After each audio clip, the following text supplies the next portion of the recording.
Hey guys, so I wanted to talk about some tennis intangibles that will make you harder to beat on the court when you're competing. So tennis is a lot more than just technique and strategy. There's a lot of things that we can't measure that go into being a good tennis player. And I made a bit of a list that I think might help you. And these are all things that you can control. They're definitely things that you have to work on. Some of them are harder to work on than others, especially if you have tendencies to be really tough on yourself and maybe not be as mentally tough as you know you should be. But the first thing that I thought that came to mind was attitude. And attitude to me is how you react to something that happens to you. You know, you can't always control what happens, but you can certainly control how you react to what happens. And a lot of that has to do with your self-talk. You really need to be positive. You need to be a good teammate to yourself. Often players are really tough on themselves and they essentially have two opponents. They have the player down the other end and they have a player in their head. It's also making it hard for them to play the match. So that's something that you want to keep in mind, your positive self-talk. That's something you should work on in practice, certainly.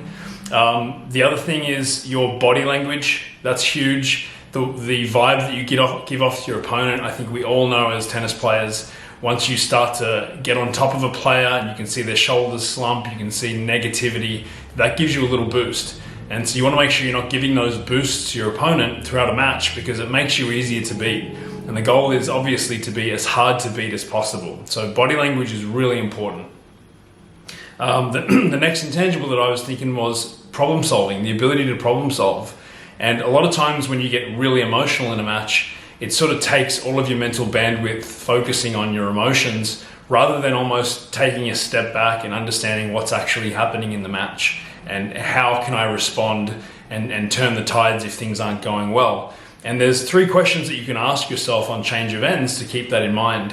One is, how am I winning points? Two is, how am I losing points? And three is, what do I have to change going forward? And every change of ends, you can get into the habit of assessing the match that way, and it will keep you on track to really figure out what is going on and what you need to focus on to give yourself the best chance to win or to adapt and to make it tougher for you to be beaten.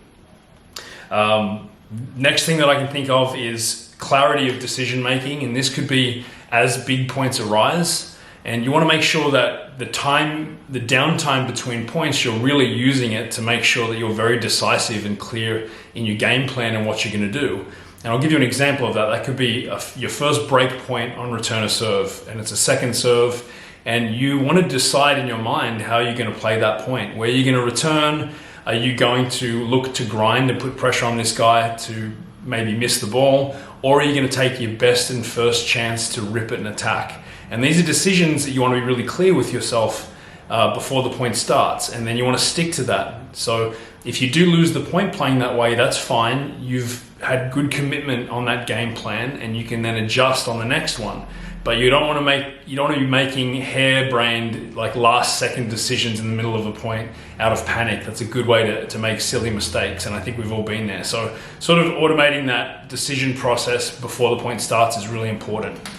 And the last thing is understanding the scoreboard. And I think that's an intangible that players really need to understand where the pressure dynamic lies. Is it in your favor if you're up, or is it against you if you're down? But using the scoreboard to decide the risk of your tactics is a real key to playing percentage tennis. So you want to be really clear on what your primary patterns of play are, what your secondary patterns of play are, and you use your primary patterns of play when you need points the most, and secondary when you want to mix it up or you're up in the score. And this helps to keep players from getting onto what you're doing and predicting you.